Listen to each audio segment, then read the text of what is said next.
Constructing your life is about much more than just building a bank account. Each week, join real estate entrepreneur and mindset coach Austin Linney as he interviews guests who are constructing their dream lives and impacting the world around them on a daily basis. If you're an entrepreneur or wanting to start a business, or you just want to hear motivating stories of how others have overcome the odds, you are in the right place. And now for your host, Austin Linney.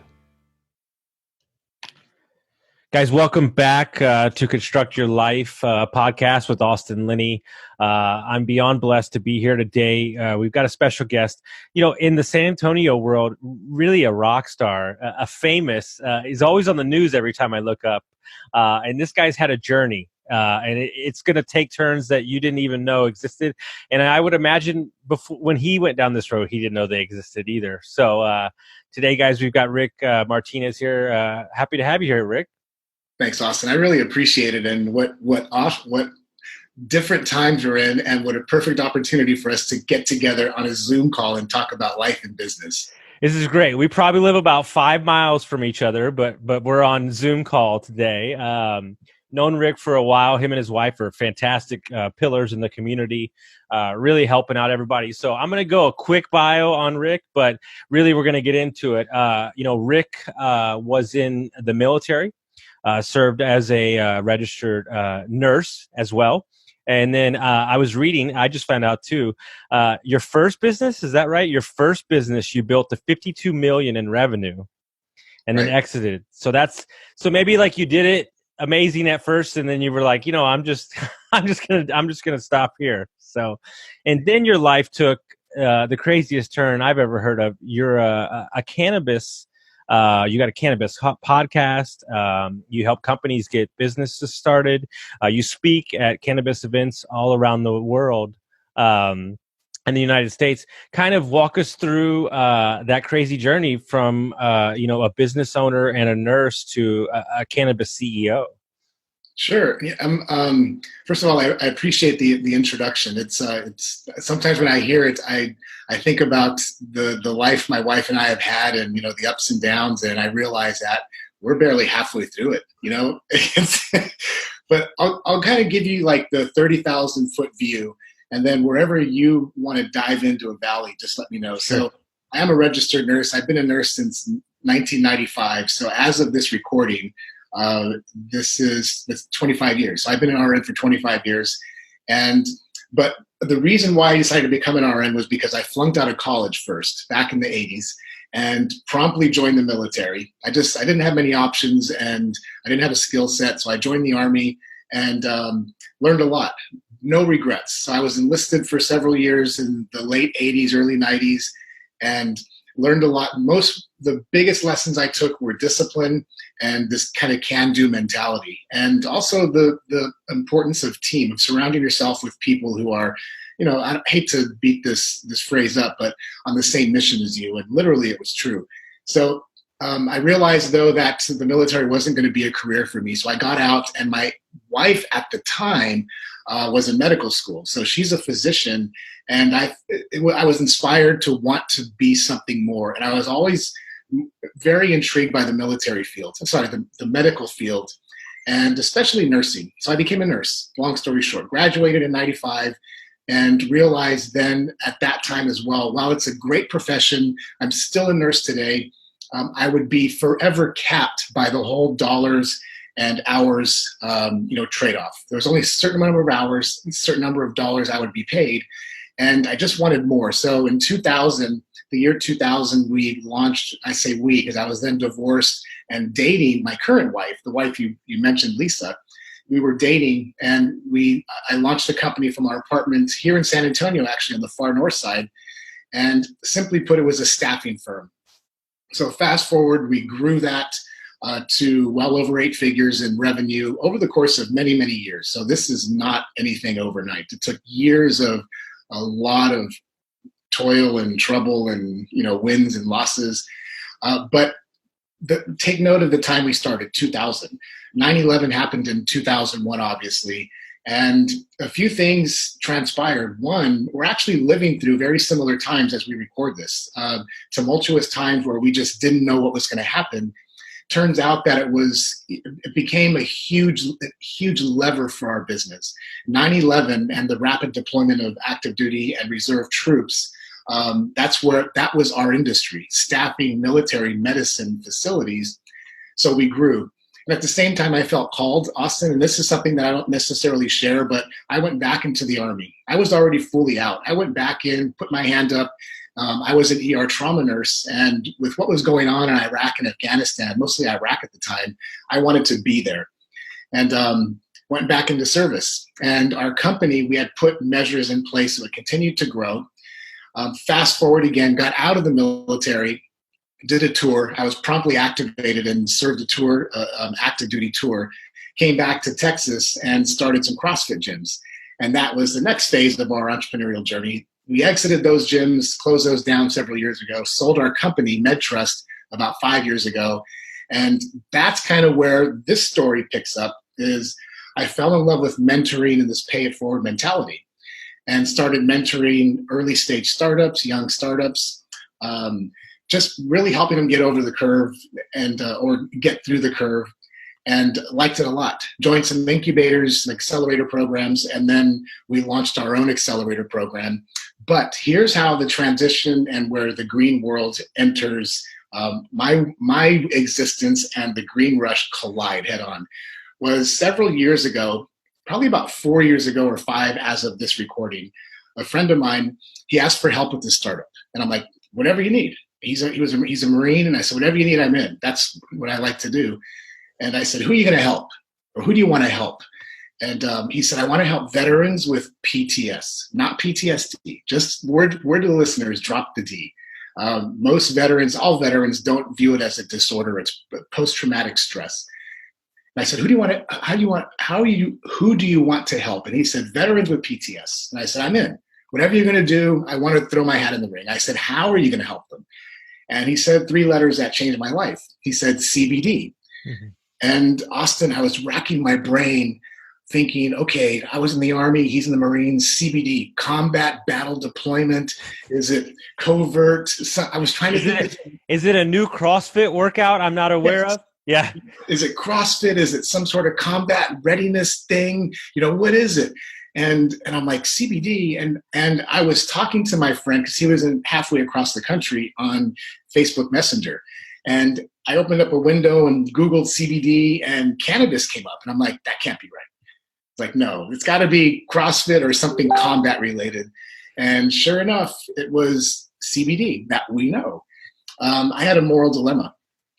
We can talk about that. I don't want to dive too deep into that. I had a real moral dilemma, but I already gave him my word, I'm in. And that began my journey into this whole industry, and which leads us to today. I've now been firmly entrenched in this industry as a speaker, mostly on ethical and responsible cannabis business practices. We did launch a podcast, and we're doing some cool things to this day. So that's the 30,000-foot overview of nurse to cannabis guy in Texas. Yeah, and the podcast, guys, is called Weed to Know Basis. It's fantastic. He brings on great guys, just top-level information. And I would imagine, I love when you tell the story about when you sold your business and you grew this baby for so long, and you get to those heights revenue-wise, and I don't need to know numbers, but you're doing well for yourself once you exit, right? Right. I remember you saying to me that, you thought you were done, you thought you were kind of retired and you had built a business. Did the itch for the entrepreneurship just scratch too heavy? Cause y'all are doing well for yourselves, but there's not 2 people I know that work harder than you and your wife. Y'all just love what you do. Yeah, those are great points, Austin. And, and I'll speak from personal experience, because every entrepreneur is wired different. And let me reframe that. Every entrepreneur is wired the same. We may expect or want different outcomes. So before we even launched that company, I would never, first of all, we launched it so that I could control my destiny, so to speak. I wanted more time with my kids who are now grown up. I wanted to ride my mountain bike more. I wanted more time with my girlfriend, Lisa, who's my wife now. Mm-hmm. I wanted to spend more time with my lab, my dog. That's it. And I wanted to do it on my terms. It was very selfish. And I want the entrepreneurs out there to understand that it's okay to be selfish. Yes, in the beginning, you're doing something for you and you want a better life. You should want a better life. But in the long game, you also want to make sure that what we're creating or building, and I didn't know this then, that what we're creating or building is for the greater good. And so it was very selfish. This is what I want. I want more me time. And so that was the genesis of starting the business. It wasn't we saw a gap in the industry or, there was opportunity or whatever it is, the buzzwords now. I just wanted fucking more for me. That's it. Yeah. Wanted more. And I didn't want to, at the time I was making $12 an hour as an RN. And I have a chip on my shoulder. I'm like, I'm worth more. I was making more as a bartender. Mm-hmm. But to your point, is if you had said to me then that you were going to be, that Rick, the crystal ball says in about 7 or 8 years from today, you will be doing $1 million in gross revenue every week, I would have said, you're crazy. You're stoned. You're crazy. There's no way. I'm just a nurse. I'm from East LA. I'm Hispanic. Most entrepreneurs are younger than me.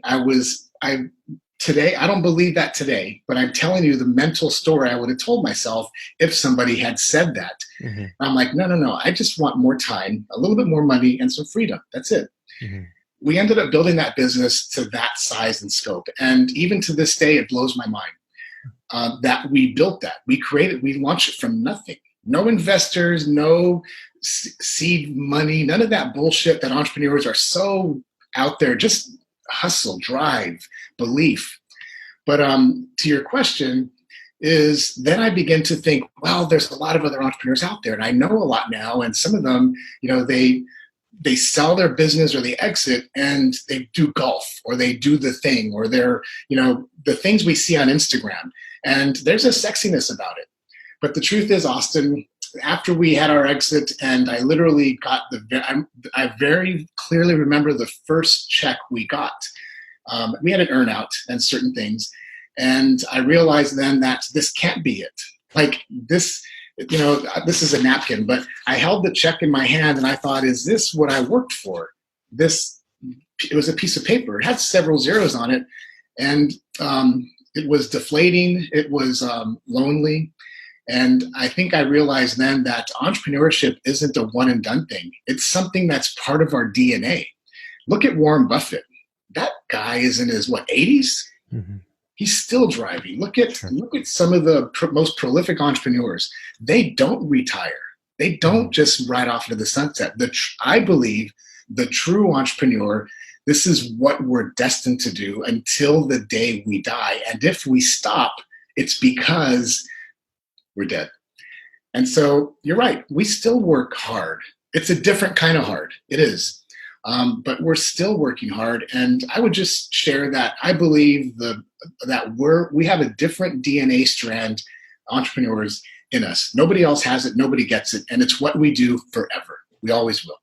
Yeah, I couldn't agree more. And we'll dive into that in a little bit. But what I want to dig down on is when you're just a nurse and you're making $12 an hour and you're starting this business, there's no part about you that thinks that you're going to be CEO of a $52 million revenue company, right?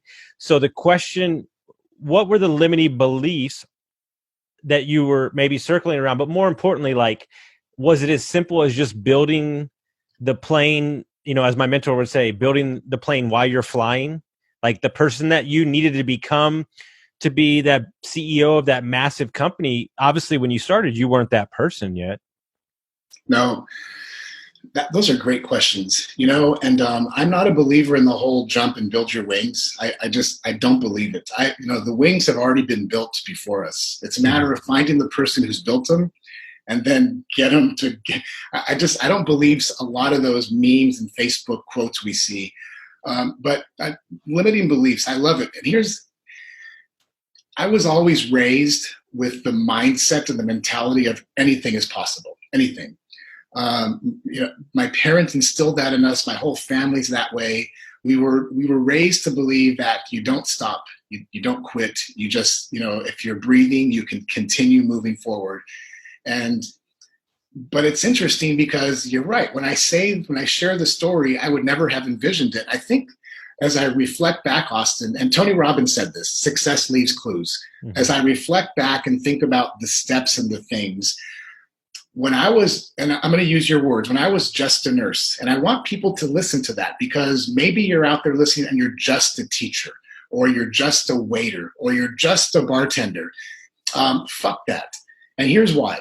So you're right. I was just a nurse, but when I think about being a nurse, I was a critical care trauma nurse. There were people laying down in front of me whose life depended on me. I was already doing things that were bigger than me. And as I reflect back, I think, and I'm telling you and the listeners, you're doing something as well. And don't minimize what it is you do or the job you have or the craft or trade. Don't minimize that, because that's a limiting belief. But here I was taking care of people on their worst days, and oftentimes saving lives. Not always. Sometimes they didn't make it. But the fact is, I was already doing great things. All I had to do was figure out how to do the great things and apply the great thing mentality into other things. And it just happened to be entrepreneurship, where I was just lit up. I was just fired up. We've heard the stories of, I'm not really good at pulling sports heroes, but the former Rams quarterback who was a stalker at a grocery store. Kurt Warner. I picture his face, and he became a Super Bowl champion. He became twice. Yeah. With different teams. Yes. And so for the folks out there who think, well, Rick's a nurse, he's got a degree and he already has training. Kurt Warner was stocking shelves and became a Super Bowl champion. And all that to say is that limiting beliefs only, and you know this, Austin, exist only here between our ears. That's the only place they exist. And that's where the battle begins and ends, between your very own ears. So 1,000%. Just a nurse. I love that. I'm gonna have to post that. You have to get a shirt. I wrote it down. And so, where I want to take it, and you can tell me no if you want. But I'm a pretty open guy, and we know each other pretty well. And my wife's struggled many years with anxiety, heavy anxiety, and it's still a battle every day. It's something that I signed up for. I married her, and we're in this together. And the years after meeting y'all, a couple of techniques have definitely helped. And you can share it, or if you don't feel like going down that road. But I thought the steps that you've taken, which really surprised me, when you were, you did all these great things. You built the company and all these things, and then all of a sudden you're living out in the suburbs. And your life starts changing a little bit before you moved to a high rise downtown. If you want to share kind of what took place, or we don't have to go there if you don't want. No, I don't mind. And I think these are. I'm glad you're not afraid to ask, Austin, and I have no problem sharing. And I think one of the phrases I'll share is that all that glitters is not gold. My wife and I still work hard, and yes, we've done some things, but just like life is that roller coaster, or just like roller coaster is life. We have highs and we have lows, and as we record this, the entire world is living through a low. Everybody, we are in a low, and whether we like it or not, whether we accept it or not, we're in a crisis mode right now through this COVID-19 stuff, but. We did have an exit, and we did receive some wealth that I would never have envisioned. And we were able to reinvest that in startups and do some really cool things and get into angel groups. And again, doors open that I never even knew were there. Like I never even knew as I walked down the corridor of life that these doors existed. But they do exist. And we made some choices. We did have a house in the far north side in the suburbs, and our kids are now grown up. And we decided several years ago, actually this summer of 2020 will be 3 years living downtown, that we wanted to begin the next phase of life. I mean, we're still relatively young and vibrant. And a lot of things drove that decision. One was we're empty nesters. Two was, the entrepreneur is what's next. And three was we're empty nesters. on the entrepreneur what's next, and how do we place ourselves in the best possible position to discover, unpack, or figure out what's next, but in the epicenter of a very vibrant, growing city. And again, for the listeners, take those three things and apply them to you. It doesn't have to be you sell your house and move downtown. It could be whatever, go part-time, get a side gig, and join an incubator, whatever those things are. But in that time frame was a lot of turbulence. I mean, significant. It wasn't easy. That's where I truly discovered the wellness power of CBD, because I too had a significant anxiety attack. I was very close to a breakdown. Like, I went to the hospital, to an ER by ambulance. And my wife and I are both trained ER nurses. And a whole different story, which I've shared and written about, but it was years and years, not that long ago, maybe 5 years ago, that I thought I was having this significant heart attack, which turned into severe panic attack, which I'm like, I'm not buying it. I don't have anxiety. And it was because there was a lot of things going on in life. My daughter was getting married. Our kids were grown up and moving out. My wife and I were looking towards what's next in life. We had a business go bad. We had a lot of things happen, and it just like we're living today, Austin, it all converged at one time. Mm-hmm. So moving downtown was almost a salvation move for us. It was. Mm-hmm. It was fun. It felt right. After moving here, we realized, why did we wait so long? But there was a lot of elements that went into Rick and Lisa selling the house and moving into downtown. A lot of things happened in between, mm-hmm. Not all good. Yeah. Well, and if one listener gets an impact from that, super successful business owner, great family, all those things, and anxiety, the road that you walk down, it ain't straight. And, what I respect about you and Lisa is the amount of value that you give to people, and you share those stories. So by sharing those stories, you're not empowering it on you anymore. And by not empowering it anymore, you can proceed to give impact to other people. And I think that's where, that's exciting to me on so many levels. Yeah, I'm glad you asked that question, because it's, I think a lot of times, and I'll speak just me personally, when I look to my mentors or people I look up to, we want to read the book about the shiny object, about the success and the wins, and there's nothing wrong with that. But oftentimes we learn our biggest lessons from when they were at their lowest points, when they were down, when they were either beat down, fell down, or were kicked down. And I think that's what makes people like us different, Austin, is the difference is we're all going to be down. You are, period. It's going to happen. The difference is, will you choose to stay down? And people like us don't. We're just like, all right, I'm dirty. I got it. I'm bleeding. I lost a tooth, whatever it is, but you better fucking take me out, because I'm standing back up.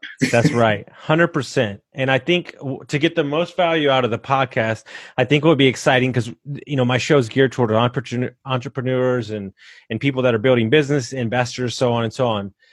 You've coached a lot of investors. You've incubated coaching calls, so many items. What do you think, if you had to nail down a couple tips, let's say people thinking of going out on their own, people thinking about starting a business, maybe they are just a nurse per se, as we're saying right now, but they have a business idea. And what I truly believe is that when you step back from what we're dealing with as we sit right here, I believe that more businesses and more passions will be created out of this next 90 days than you've ever seen in history. Because this world, technology-wise, access is unstoppable right now. So you can choose to learn from people like Rick and create those businesses you've always dreamed of, or you can choose to be a victim. So on my show, we're going to talk about how you can use this as an advantage. And I'm defining this right now as separation season. This is where you separate from the pack. That's a great way to think about this. And that is, crisis is I'll quote a phrase. It's from the Game of Thrones. And people talk about Netflix and how it's a waste of time, but there's a tremendous amount of lessons from movies. And there's a quote from the Game of Thrones, and I know the characters' faces, but I don't remember their names. And there was a scene where the bad guy is talking to the worst guy, and one of them says, "We're about, this is crazy, this is chaos, it's chaotic, it's nuts."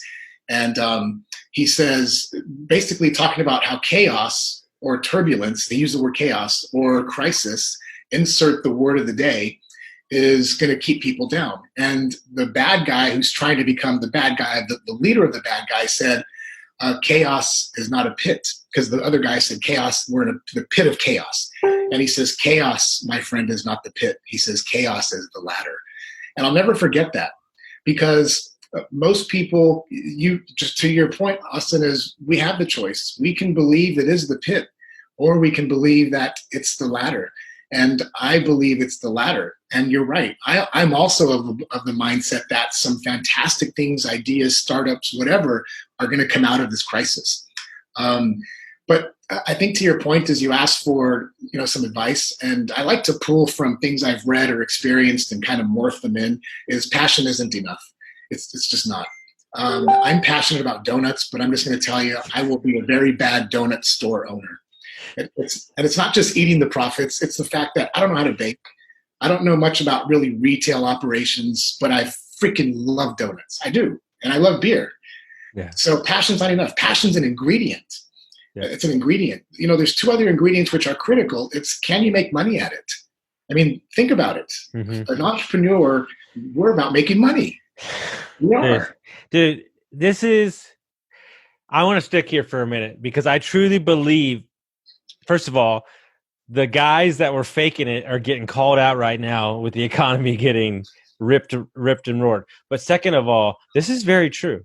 I've started many businesses, and at the end of the day, we weren't profitable. And guess what? It doesn't matter how many units you have, how many properties you're managing. And I don't think people focus enough on the mechanism to make money inside their business. Don't you see that all the time? Yeah.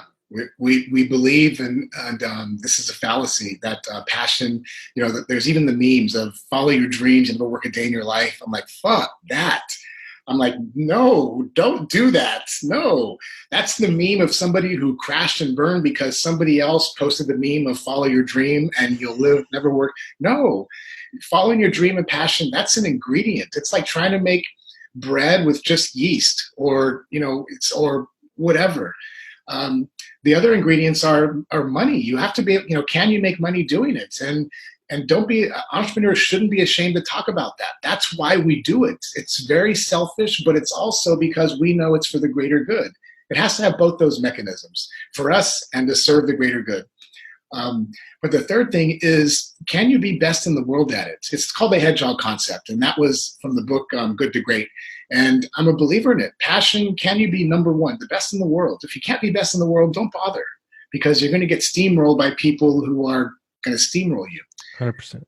And can you make money? Mm-hmm. When I realized we had started a nurse staffing company, ironically, as I reflect back, those three items were things that I intuitively believed. We could be the best in the world, and we could make money at it. And I am passionate about providing care for people who are at their best and worst. And if I had just been, can I provide care for people at their best and worst, I would, and please don't take this the wrong way to my fellow practitioners, I would still be an hourly wage earner. But it's got to have those three ingredients. And I guess one of the iterations I want to make is for entrepreneurs to never be ashamed about talking about money. I get it. We want to have those first conversations and say, so why are you doing this? Austin or Jim or Sally, whatever. And it's like, well, I want to help people. I'm like, okay, I get it. Or why are you doing this, Bob? And they're like, well, I want to give back to humanity. I'm like, I get it. But really, why are you doing this? Because this is going to be one fucked up journey. It's going to be messed up. If you want to help people and give back, join the priesthood, Go, join the Peace Corps, Doctors Without Borders, and be somebody who carts backpacks, something where you can give your time. But entrepreneurship is no joke. And there's got to be a deeper set, something that drives us. And I believe it's got to have an anchor in how much we want to make. It does. So I have a rule. It's been a rule that I've cultivated in the last year or two. And I love to go in business with two types of people from two different sets of walk. I'm obsessed with going into business with anybody in the military because there's a greater calling in them, and there's a focus and leadership tactics that are taught and that I believe are beneficial out in the business world. The second one are people that have gone through and are thriving out of recovery. And the reason I am so inspired by these people that have created businesses is when you've gone down that far and that low and your life's been ripped apart and you come back up, there is nobody that will outwork you ever, because their needs and their drive are so far greater. There's a guy out in California who I'm going to interview soon. He had a problem. He was in and out of prison for a while, and he became a stocker at a grocery store and started seeing how the vendors were interacting with the store. So he became friends with all the vendors. Okay. Then was like, well, hey, I can do this. And so he bought a truck and started a distribution company. Fast forward to 2 years later, that company does $7 million a year. Damn. And he was stocking groceries 2.5 years before that. And that guy is working right now, because I talked to him. He's working 16 hours a day right now, trying to keep grocery stores full, obviously what we're dealing with. But this is not what you see on Instagram, guys. This is not Lambos and Ferraris. I know Rick. I will follow his Instagram. They'll be working till like 10, 11 at night all the time. Am I wrong, or am I not wrong? No, as we're talking, Austin, my wife is in the next room, has been on her phone since 9:00 this morning. And y'all could easily say, you know what? We got money in the bank. Let's not do this. We've worked our whole life. But what you're saying is one of the greatest quotes I ever, and it's probably not it's pretty terrible when you think about it, but I just use it as a reference point. They asked a very successful entrepreneur, what's the finish line for you? When will you relax? And he told him a coffin. Yeah. And at the end of the day, I've been to Costa Rica. I've been to the beach, and I can last about 2 days. Yeah. There is something inherently, I love employing people. I think having employees and being able to provide for them and know that you're the CEO or you're the owner of the business, there's something that feels really good about that. There is. And it's something that also scares a lot of people. Like to know, let's call a spade a spade. When you're the owner or the director or the founder or the CEO, there's a lot of people who are relying on you, on your decisions, on your clarity, on your thoughtfulness, on your vision. And for some people, that's where I want to play. For other people, it's like hell to the no. I don't want to be the one responsible for somebody putting food on their table or not based on my decisions. And it's a scary thing. It's also a quality that I think a lot of leaders and entrepreneurs have. Yeah. Agreed. So where we're going to go here now is we're going to talk about you're a dad, you're a husband, you have kids. Okay. And I would say that cannabis is definitely in the mainstream way heavier than it was, in the 90s and even in the 2000s. It's a lot more accepted. Businesses are sprouting everywhere. But when you don, a weed, cannabis podcast, CBD podcast, and you're speaking out in the local news, there has to be a level of pushback and negativity in the community. I would imagine that it's not the easiest route to navigate, I would imagine, at times. It's not. And, we can remove the word cannabis and insert whatever the hot counterculture industry was 10 years ago. That was CrossFit. or remove that and go to the dawn of the internet, where it was misunderstood and crazy, or even video games where we chastise children. But you're right. And it wasn't an easy transition. In fact, I remained in the cannabis closet for years. I didn't tell anybody. It was, I like to say that, and I use that term, cannabis closet, because we were involved in the industry, mostly on the CBD side, because we live in Texas where where marijuana, medical or otherwise, is illegal. Very easily obtainable, but it's illegal. And we were working with companies, and I never told anybody. We were, and I'll be open about this. We had started a pretty large organization. We worked with people all over the world, and there was a reputational thing at stake, if I'm being very honest. Mm-hmm. And weed wasn't accepted. It was still it was taboo. And this was just a few years ago. We've come a long way. So I was in the cannabis closet, and there was literally an Instagram post that we did for fun about 3 years ago, maybe 4 years ago, that it was just for fun, didn't even think about it, that caused a lot of firestorms. Friends unfriended us in real life. And all it was me with the Dope Hat, the magazine, and a lunchbox that had Cheech and Chong on it. And I did a picture. I was wearing a tank top just like this by the pool. Mm-hmm. And it was in this building. So it was 3 years ago. Mm-hmm. And it was a firestorm. And people who I know very well made comments. And I thought, holy geez, I didn't know people felt so strong. And I got angry. And I got a little, my initial emotions were anger, some frustration, and what the hell? These are people who I'd known for years, their families, had dinner with them. And I was going to react on social media, which is a powerful tool. But before I could, Austin, friends who saw the post started posting, not on my behalf, but really on behalf of the industry. And it made me realize there's a lot of people out there who are, let's just say, into this industry more than I ever imagined. Mm-hmm. And I realized that almost like there's an army of people. And I had to come out of the closet, so to speak. I had to come out of the cannabis closet and draw the line. And that meant suddenly my kids were fully aware. It was no longer, what's dad doing? It was no longer, why is he doing that show? It was just done. I am now in this industry, lock, stock, and barrel. And it wasn't easy. I wouldn't say let's just charge into that, into the battle, because I still wondered what's going to be the repercussions or the blowback, or, who knows?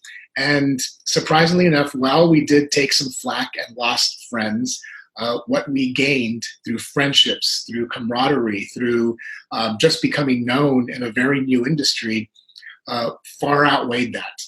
And I would say to anybody, you can apply that story to just business in general, because as an entrepreneur, if you have a steady job and you do well, maybe you have a wife or a kid, people are going to chastise you for being a nut for wanting to start something.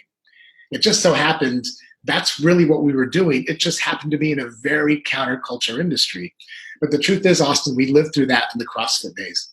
In the CrossFit days, we were chastised because, Rick, you already have a good business. You have your staffing firm. Why do you want to do that? People are getting hurt. The doctor won't let me go to it. You don't understand it. And the same arguments for cannabis. So success always leaves clues. We had already been through that turbulence once. And but my kids, interesting, because they're now 27, 25, and 22. I would dollars to donuts. Our youngest one was already partaking in in weed. My oldest are two girls. One of them's a teacher now, and one of them works for an international nutrition company. And I did wonder, what are they going to think? What are they going to say? Are they going to look at me with a a strange eye, like, is my dad a stoner? And I wasn't sure at all. Turns out, just like anything, for anybody who has kids out there, when you tell a kid no, the first thing they do is do it. Mm-hmm. Suddenly, by virtue of maybe me and intern Lisa being in this industry, the answer wasn't no. It didn't seem as, what's the word? Like they had to hide it as much. Yeah. In fact, with my oldest daughter, now we have conversations about CBD. We've had conversations about, some, when she's going through things, she goes, Dad, will CBD help? And she goes to a CBD store in Austin, Texas, and buys some. And it works. And never would I have imagined I'd be talking to my children about cannabis consumption. And it was scary.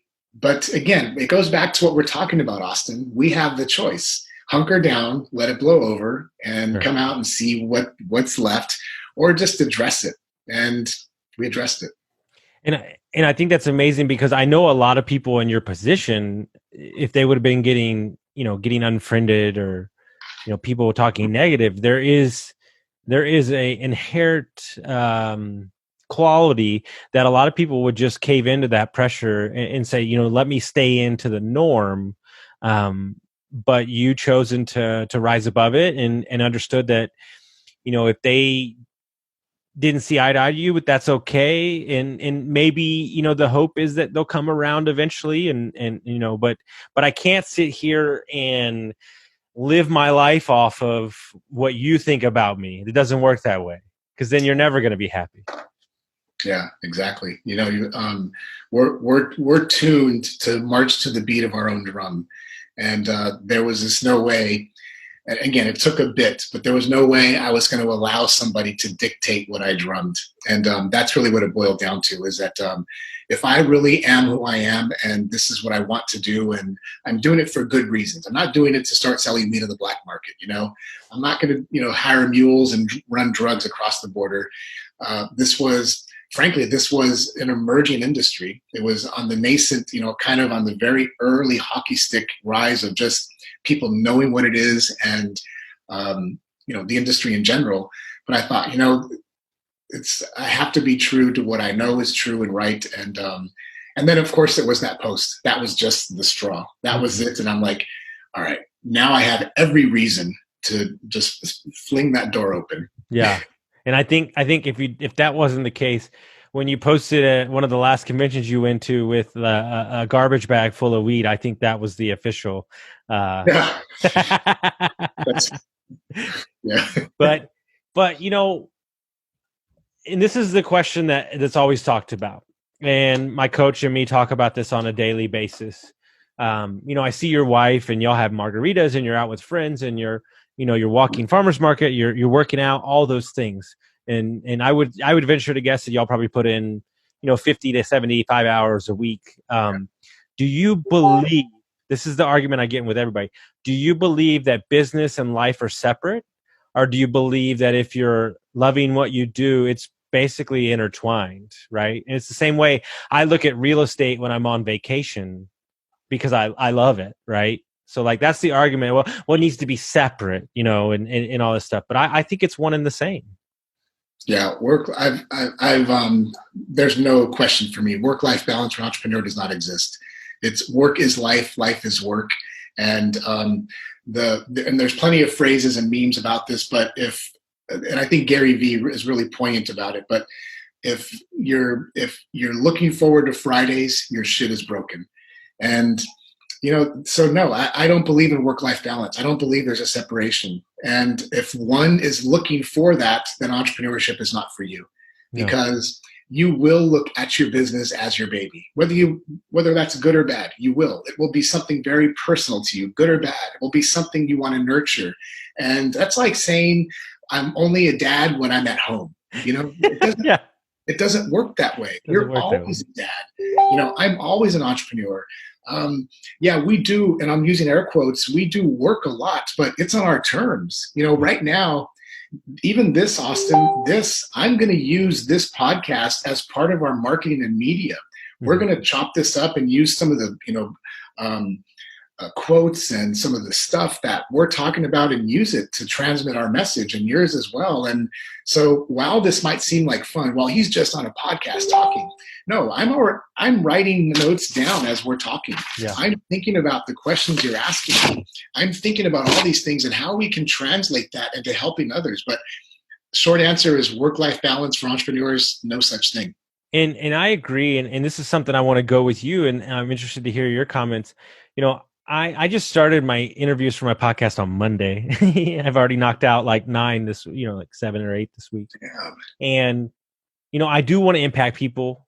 Obviously I want, my goal in life is to provide value at every opportunity. If I can help people with the curve, and get them ahead. Younger guys, I love coaching people, all those things.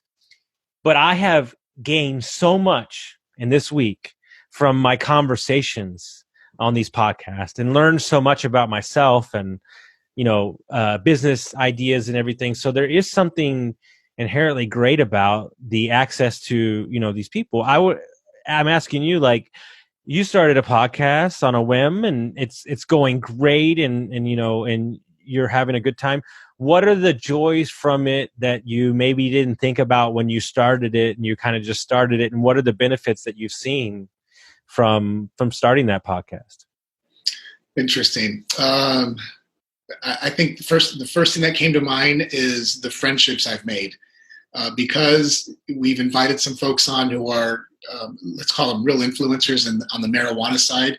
We're now friends. Like, I can text them, and it's something I never would have envisioned. But now that I'm in the industry, it's very cool to know that there are other people out there who maybe live a little bit more to the left than I do, but I can call them friends. That's the first thing. The second thing is, frankly, and this is me speaking, is I love the spotlight. I do.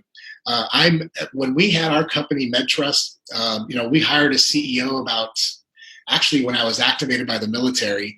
And part of my job, in fact, a large majority of my job, forget the title CEO, was I was always the front guy. Whenever we went to conventions or things like that, I was always there. It was because we have to use our gifts and our strengths. And mine, it's not in sitting in an office, making calls or talking to contracting officers. That's my wife's doing that right now. She works for a federal firm. So she deals with the federal government. She's great at that. She loves it. My gift was going face to face with the general. And I mean face to face, like with meetings. My gift was going to Washington, D.C. and sitting down with a group of contractors and maybe talking through the next big thing. So that being said, I always knew that. So podcasting for me was a natural thing, which why speaking for me is a natural thing. And it helps me not only cascade and transmit the message that we have to share, but because of who I am, people gravitate toward it. For the listeners, don't take this the wrong way, but I also believe you can't be shy, is people gravitate to us. I believe it's because the message, the timing, the person, the face, everything is all at the right time, the right place. But the friends, and the fact is, I like doing it. Whether it's recorded live or being a guest on a show or recording just an audio podcast, I just love it. And guys, when you're building a business and come from a guy that's failed and succeeded and all that stuff, the biggest lesson I ever learned in business was self-awareness.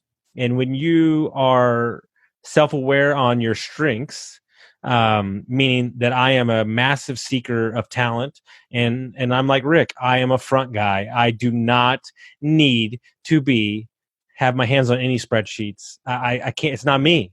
But my business partner loves it. And when I mean loves it, like loves it. And that's why we work together great. So if you're partnering with people, I do think that the society that we're moving into with podcast and video and all this thing, if you're in business, even if it's an internal podcast for your company, I believe that you have to have an open dialogue conversation moving forward to not only document, but also express ideas within the company. It's just the thing. I think you have to. Yeah, got to play to your strengths. And if you don't, I'm just like you. I hate spreadsheets and that whole part of the business. And interesting thing is that years and years ago, I took some online college courses to get better at it. Better at spreadsheets and financials and understanding and putting all those stuff together. And man, I dove into it. And I was up at night doing courses and sending them into professors and just little courses, not for a degree. And I got, for the listeners who are there, if I'm using inches, if I was at 2 inches, I got to 4. Whereas, in other words, my weakness, I went from 2 to 4. Mm-hmm. And when I realized where my strengths and gifts were, and you all have that, and put that same effort, I went from 2 inches to 27. It was exponential growth when I put that same energy and effort to a talent and a gift I already knew I had. In other words, there's something you're really, really good at. Double down on it. And outsource or find the person or the people or the team or the company, whatever it is, the VA, I don't mean veteran, I mean like a virtual assistant who can take the thing that you're weakest at, and they're the ones who will take it from 2 to 27. And it was a hard lesson, but a lesson I learned. Guys, that was it. That was the rewind spot right there. And that's the clip that we'll play over and over again, because it's the truth. The reason I failed, and I'll be 100% transparent right now, I lost $20,000 last year, maybe a little more. The first time I lost money in business, really butthurt about it, that whole thing, victim role for 2 days, whatever. I was ultimately, if I have to take credit for it, I was lying to myself about the parts of the business that I was running that I thought I needed to be and I was extremely weak at. And so what that was doing was pushing against who I was. So I'm trying to fake it every day. And it was literally like walking through sand with 20-pound weights on my leg. And now that I'm in a position where I'm elevated into the role that suits me, I feel like I'm soaring through the skies with no weight. It's as simple as that. That's it. I can't even put it into words, the amount of change when all they do is say, Austin, we're going to wind you up and you go network. And I'm like, this is awesome. Yes. Yeah. Like I can go do this all day long. And I seek it, right? You seek it, like you're meeting people and you want to do that and you want to go to events. And, something that you told me that I've always stuck with, and I thought it was one of the great things you told me, is you said, a lot of people go to events just to go to events and understand what might happen. Kind of explain to them your last little point here about you set an agenda before you go to a convention or a meeting of things that you want to happen. So you're walking into a place with 10,000 people with a plan, right? Yeah, and and I'll give it real time. So yeah, anything we do as entrepreneurs, there should be some sort of structure or goal setting. I believe that. Not everything. If you're going to get a hot dog, go get a hot dog. Take that with a grain of salt and use it accordingly. But I'll give you an example. So right now we're all in this quarantine, so events are canceled. But one of the last big events I went to was in Vegas, a cannabis convention, marijuana side. Actually, it was CBD.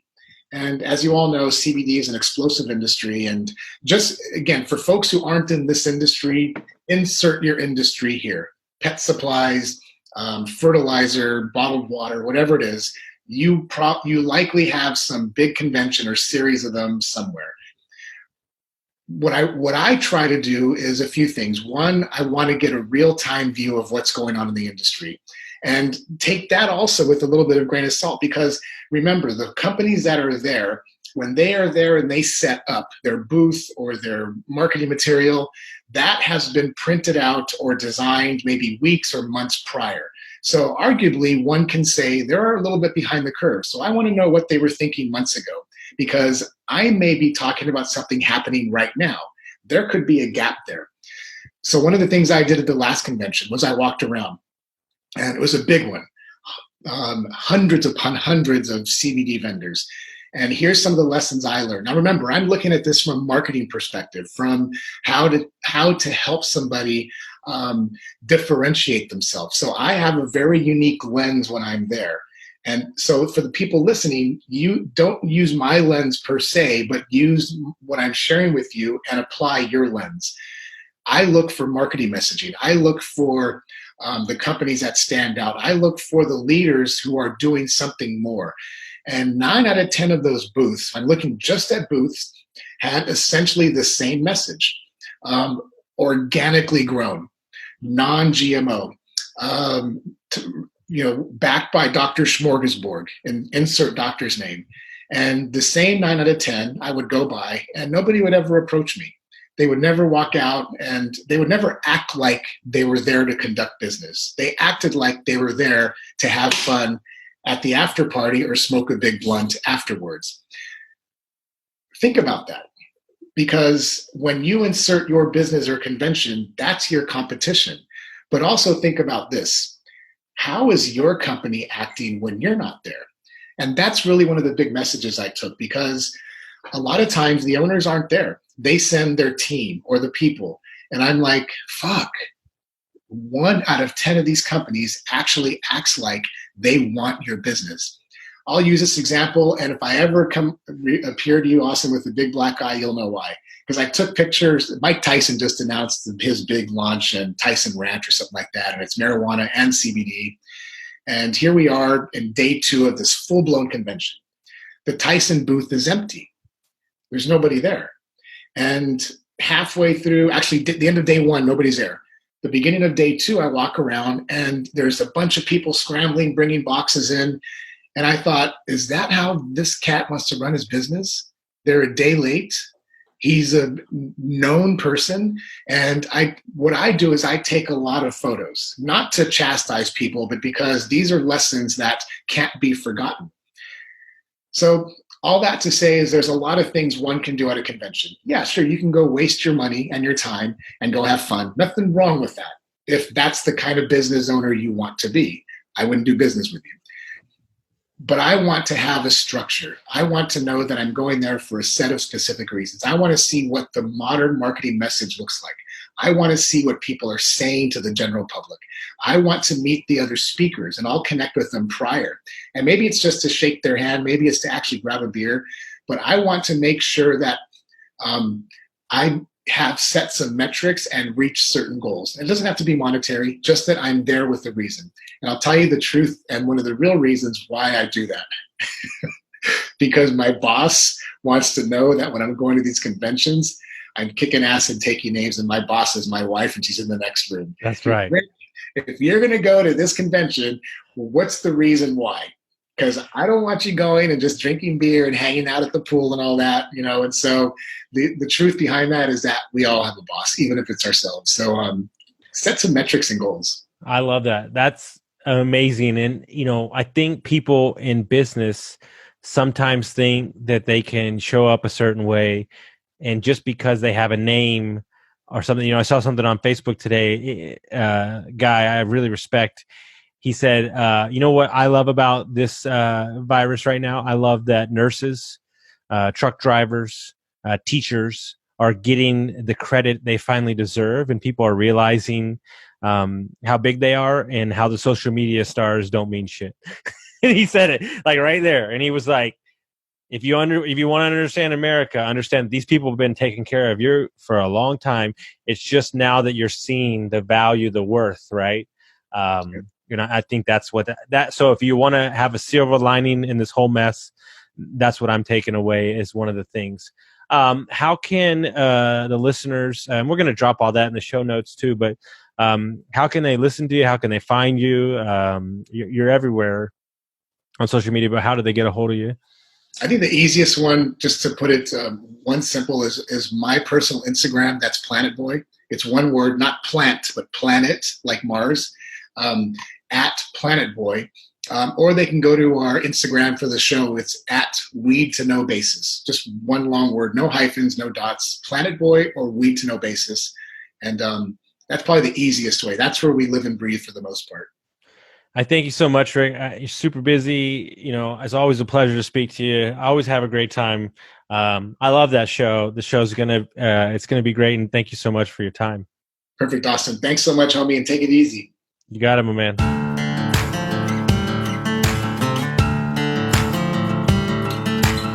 Thank you for listening to Construct Your Life with Austin Linney. If you enjoyed this episode, be sure to rate, review, subscribe, and pay it forward by sharing with a friend. Most importantly, take this opportunity to start constructing your life by taking immediate action on what you learned. For show notes, resources, and more information on one-on-one coaching with Austin, visit constructyourlifepodcast.com.